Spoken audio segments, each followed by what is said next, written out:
Season 3 of Alice in Borderland is out now. In addition, the Japanese show's final season may be setting up an American spin-off in the same way that Squid Game did. This season was all about getting a deeper look at people, their core values, how selfish they can be, and how working together is often the best option for everyone.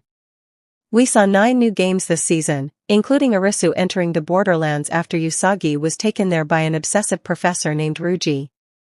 At the season's conclusion, we met the mysterious character who watched over the land between life and death. Let's now talk about this season, the games, the conclusion, and how it set up the spin-off show. Here is Alice in Borderland Season 3 ending explained. Just to let you know, there will be spoilers in this video. What the conclusion means: this season's conclusion had 2 meanings, in my opinion.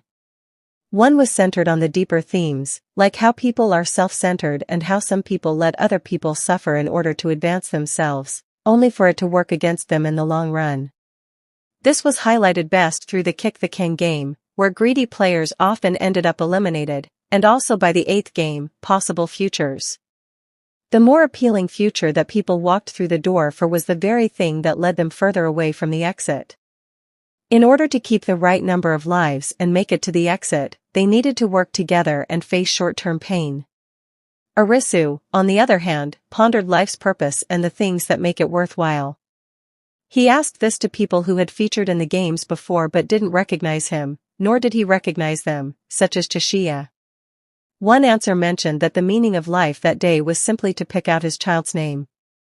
This demonstrated that beauty can be found in the smallest things, even in pain and suffering, since those difficulties are what make the pleasant times worth living for.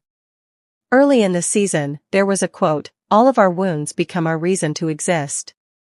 It demonstrated how much he wanted to survive when Arisu decided to live to the end rather than enter the vortex of death. Even though he could have walked back into the world of the living, he dived into death to save Usagi, demonstrating his love for her. That's why the Watchmen called him an interesting person. Ryuji, who had brought Usagi into the games under orders to kill her, realized that if she died, Arisu would have no reason to go back to the real world.